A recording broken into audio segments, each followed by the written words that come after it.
Hi friends, welcome back to Kittu's crafting your curiosity. இன்றைக்கி நம்ம Kittus craft சேனலில் ஒரு வேஸ்ட் எக் ட்ரேயை வச்சு தான் சூப்பரான ஒரு கிராஃப்ட் ஒன்று பண்ண போகிறோம். இந்த ட்ரே தான் வேணும்லாம் இல்லை, பேப்பர் எக் ட்ரே கிடச்சாலும் விட்டுறவே செய்யாதீங்க. இந்த மாதிரி சூப்பரான கிராஃப்ட் பண்ணி உங்கள் வீட்டை அசத்திடுங்க.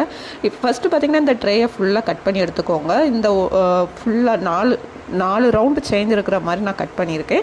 நெக்ஸ்ட்டு பார்த்திங்கன்னா இந்த ரெண்டுமே தனித்தனியாக வரும், நமக்கு லாஸ்ட் ரெண்டு மட்டும் தனியாக வரும். அந்த ரெண்டையுமே இந்த மாதிரி கட் பண்ணிக்கலாம். இப்போ பார்த்திங்கன்னா எல்லாத்தையுமே நான் கட் பண்ணிட்டேன். கட் பண்ணதுக்கப்புறமா பார்த்திங்கன்னா இதில் நான் என்னோடய வீட்டு பேக்ரவுண்டுக்கு ஏற்ற மாதிரி நான் இதில் பெயிண்ட் பண்ணியிருக்கேன். நான் கலர் சூஸ் பண்ணியிருக்கேன். என்ன கலர்னால் மெரூன் கலர் சூஸ் பண்ணியிருக்கேன். ஃபெவிக்ரைல் தான் நான் சூஸ் பண்ணியிருக்கேன். உங்கள்கிட்ட போஸ்டர் பெயிண்ட் இருந்துச்சுன்னா அதையே நீங்கள் யூஸ் பண்ணிக்கலாம், இல்லாட்டி ஆக்ரிலிக் இருந்துச்சுன்னா கூட யூஸ் பண்ணிக்கலாம்.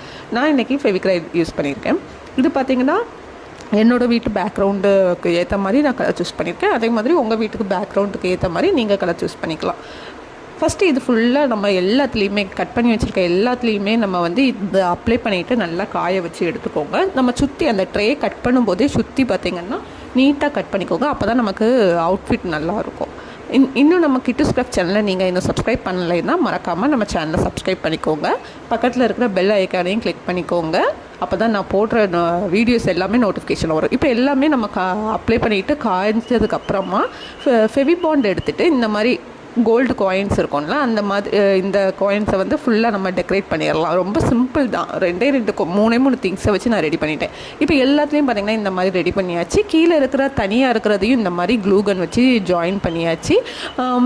மேலே பார்த்திங்கன்னா ஹேங் பண்ணுறதுக்கு ஒரு நூலும் ஒட்டி விட்ருக்கேன். இப்போ பார்த்திங்கன்னா எங்கள் வீட்டில் ஆணி அடிக்க முடியாது, அதனால் நான் ஒரு பேப்பரை ரோல் பண்ணி க்ளூகன் வச்சு ஒட்டி விட்டுட்டேன். அது இந்த வெயிட்டு அது தாங்கும். ஸோ அதனால் நான் பேப்பர்லேயே ஹேங்கர் ரெடி பண்ணிட்டேன். இப்போ நம்ம கிராஃப்டை அதில் ஹேங் பண்ணியாச்சு. பார்க்கவே ரொம்ப அழகாக இருக்குது. இந்த கிராஃப்ட் உங்களுக்கு பிடிச்சினா மறக்காமல் லைக் பண்ணிடுங்க. இந்த வீடியோஸ் உங்கள் ஃபேமிலி அண்ட் ஃப்ரெண்ட்ஸ் எல்லாருக்குமே ஷேர் பண்ணுங்கள். Bye bye.